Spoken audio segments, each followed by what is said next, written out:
এক গ্রামে বাস করত এক চাষি। তার ছিল এক ছেলে বলাই। বলাই ছিল সহজ সরল, যে যা বোঝাতো বলাই তাই বুঝতো। একদিন চাষি সারাদিন মাঠে চাষ করে রাতে বাড়িতে ফিরছিল। এমন সময় হঠাৎ সে চোখে একটা বীজ চকচক করে উঠতে দেখে। কি ব্যাপার, এই রাতে চাঁদের আলোতে ওখানে কি এমন চকচক করছে? বিষয়টা দেখতে হচ্ছে তো।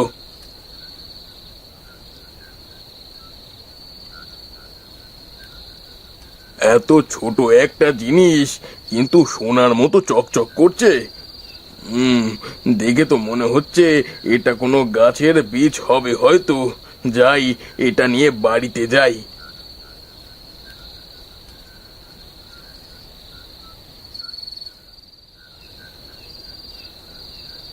আমি এই বীজটা লাগিয়ে রাখি, দেখি এই বীজ থেকে কেমন গাছ হয়।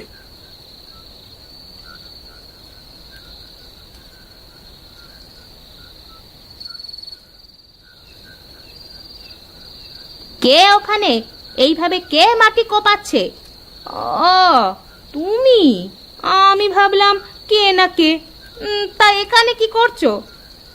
ও কিছু না, এই টমেটোর বীজ লাগালাম একটা। কি? টমেটোর বীজ? তাই অসময় টমেটোর বীজ কোথায় পেলে শুনি? তা পেয়েছি, চলো, খুব ক্ষুধা লেগেছে, কিছু খাইতে দাও তো। হ্যাঁ চলো, তুমি বসো, আমি তোমার জন্য খাবার নিয়ে আসছি। বলাই খেয়েছে? হ্যাঁ, ও খেয়ে ঘুমিয়ে পড়েছে।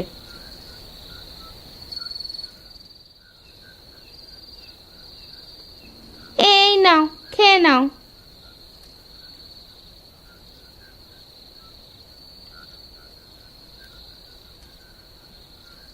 বাবা, তুমি এসেছো? হ্যাঁ রে বাবা, কিছু বলবি? মা তখন বলছিল তুমি আসার সময় নাকি আমার জন্য মিষ্টি নিয়ে আসবে। আমি তো বাজারে যাইনি বাবা, কাল নিয়ে আসবো। এখন তুমি ঘুমাও, যাও। ঠিক আছে বাবা।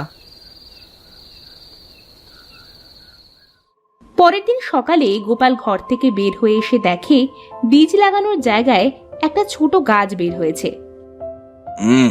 যা ভেবেছিলাম তাই, এটা কোনো ফলের বীজ। এখন দেখার বিষয়। যাই, আমি মাঠে যাই। বউ, বউ, আমার কোদালটা একটু নিয়ে আসো তো। তিশা ঘর থেকে কোদালটা নিয়ে বাইরে বেরিয়ে আসে। এই নাও তোমার কোদাল। শোনো বউ, এই গাছটার দিকে খেয়াল রেখো, যেন এই গাছটা কেউ তুলে না ফেলে। আচ্ছা, তুমি চিন্তা করো না, যাও। গোপাল মাঠে চলে যায়। তিশা গাছটার কাছে বসে বলে, এই গাছটা দেখতে এমন অদ্ভুত লাগছে কেন? দেখতে কেমন যেন টমেটোর গাছের মতো লাগছে। এমন সময় সেখানে বলাই আসে।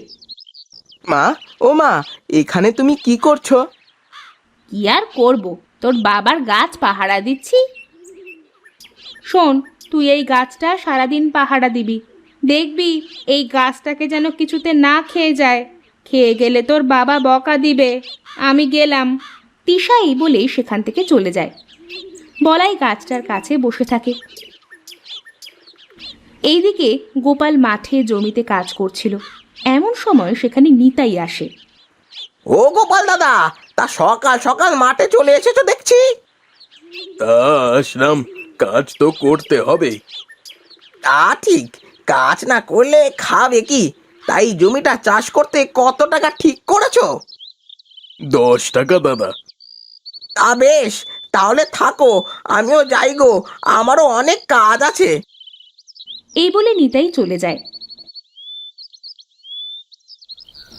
গোপাল সারাদিন মাঠে কাজ করে সন্ধ্যের সময় বাড়িতে ফিরে যায়, আর গিয়ে দেখে বলাই গাছটার পাশে বসে আছে।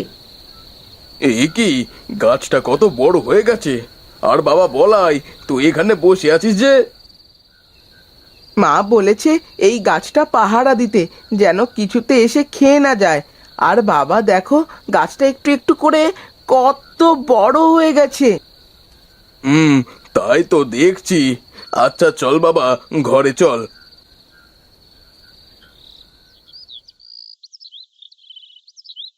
পরের দিন সকালে গোপাল ঘুম থেকে উঠে এসে দেখে একটা সোনালী টমেটো ধরেছে। এ কি দেখছি আমি, এ তো সোনালি টমেটো। বউ, বউ দেখে যাও, দেখে যাও। ও মা গো, এ কি দেখছি আমি, এ তো সোনার টমেটো ধরেছে। হ্যাঁ গো হ্যাঁ। যাক, এবার আর তোমার অন্যের বাড়িতে কাজ করে সংসার চালাতে হবে না। শোনো না, একটা কাজ করো, তুমি এই সোনার টমেটোটা বিক্রি করে আসো, আর আজ অনেক কিছু বাজার করে নিয়ে আসবে। হ্যাঁ গো হ্যাঁ। আর দেখো, গাছের নিচে কত চারা গাছ হয়েছে। বাজার থেকে এসে আমি আমার উঠানে সোনালি টমেটো চাষ করব। তা করিও, এখন বাজারে যাও। গোপাল সোনার টমেটো নিয়ে বাজারে যায়।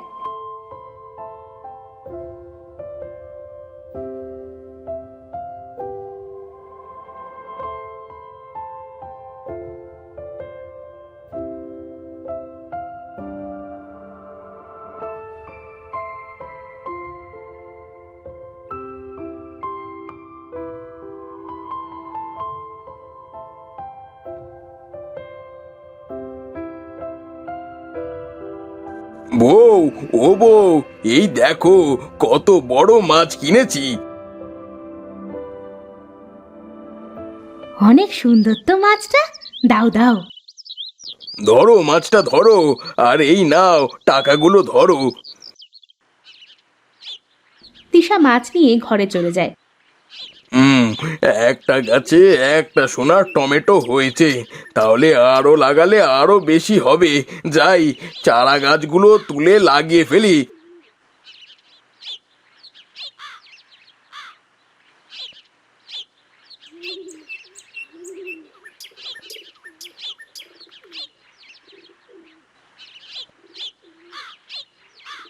বাবা, ও বাবা, আমিও লাগাবো। তুই লাগাবি বাবা? আচ্ছা ঠিক আছে, লাগা তাহলে।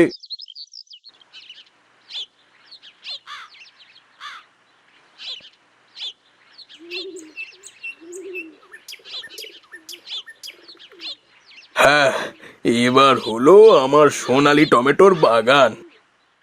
আমাদের সোনালী টমেটোর বাগানে কি বাবা সোনার টমেটো ধরবে? হ্যাঁ রে বাবা, হ্যাঁ। দেখতে দেখতে কিছুদিন পার হয়ে যায়। সব টমেটো গাছগুলো বড় হয়ে যায়, আর সবগুলোতে সোনার টমেটো ধরে। ওগো দেখো, আমাদের কত সোনালী টমেটো ধরেছে। হ্যাঁ গো হ্যাঁ, কাল সকালে সবগুলো টমেটো তুলে বাজারে বিক্রি করতে যাব।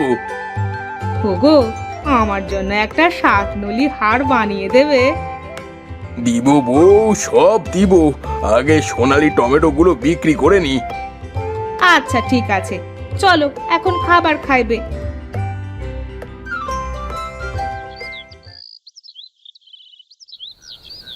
সেদিন রাতে গোপালের সোনালী টমেটো বাগান চাঁদের আলো পড়ায় চকচক করে ওঠে। এই দৃশ্য লালু চোরের চোখে পড়ে। এ কি, গোপালের বাড়িতে এত আলো আসছে যে? ব্যাপারটা কি দেখতে হচ্ছে তো। আরে বা, আমার তো কপাল খুলে গেল। এ তো সোনার টমেটো। আমি অনেক বড় লোক হয়ে যাব, বড় লোক। না না, বেশি কথা না বলে এই সব টমেটো নিয়ে কেটে পড়ি।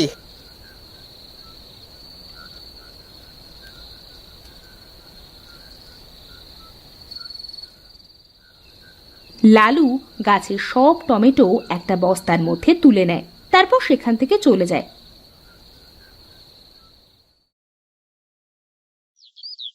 পরের দিন সকালে গোপাল আর তিশা এসে দেখে একটাও টমেটো নাই। ওগো, ওগো, আমাদের সোনার টমেটোগুলো কোথায় গেল? আমি তো এইটাই বলি, আমাদের সব টমেটো কোথায় গেল? তাহলে কি রাতে চোর এসেছিল আমাদের বাড়িতে? চোর? চোর হতে পারে। আমাদের গ্রামের চোর থাকার মধ্যে তোর ওই পাড়ার লালু চোর। আচ্ছা বউ, তুমি ঘরে যাও, আমি গিয়ে দেখে আসি লালু চোর আমার টমেটো চুরি করেছে নাকি। এদিকে লালু সব টমেটো বিক্রি করে রাস্তা দিয়ে মনের আনন্দে হাঁটছিল। ওই তো লালু চোর বাজারের দিক থেকেই আসছে, আর কি যেন বলতে বলতে আসছে মনে হচ্ছে। এই বলে গোপাল একটা গাছের আড়ালে লুকিয়ে পড়ে আর লালুর কথা শোনে। রাতে বড় একটা দান মেরেছে, আজ রাতেও যেতে হবে। যদি আজ রাতেও এমন একটা বড় দান মারতে পারে, তাহলে কাল আমি এই গ্রাম ছেড়ে চলে যাব। গোপাল, তুই করবি সোনালি টমেটো চাষ, আর আমি করব সব চুরি। ও, এই ব্যাপার। দাঁড়াও চান্দু, আজ রাতে আমার বাড়িতে এসে দেখো, দেখাচ্ছি তোমার মজা।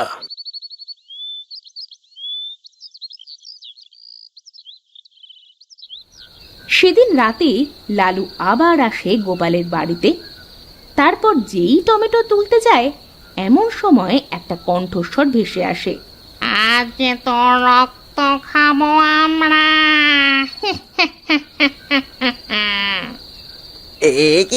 কে তোমরা? এই লালু, লালু, কি রে, আজ ও টমেটো চুরি করতে এসেছিস? ধর ধর ছোকরাকে, আর তাজা রক্ত খা। না না, আমাকে তোমরা খেও না। আমি আর কোনোদিন এই টমেটো চুরি করতে আসবো না। এই টমেটো কেন, আর কোনোদিন চুরি করব না। মাফ করে দাও। এই কথা মনে থাকবে তো, যদি চুরি করতে যাস তাহলে কিন্তু তোর রক্ত চুষে খেয়ে নিব।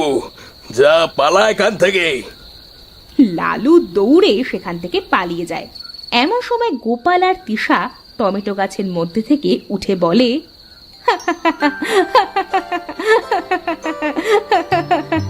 চোরটা মনে হয় ভয় পেয়েছে। আর কেউ আমাদের সোনালি টমেটো চুরি করতে আসবে না। এরপর থেকে গোপাল রোজ একটা করে সোনার টমেটো বিক্রি করে সুখে শান্তিতে বসবাস করতে শুরু করলো।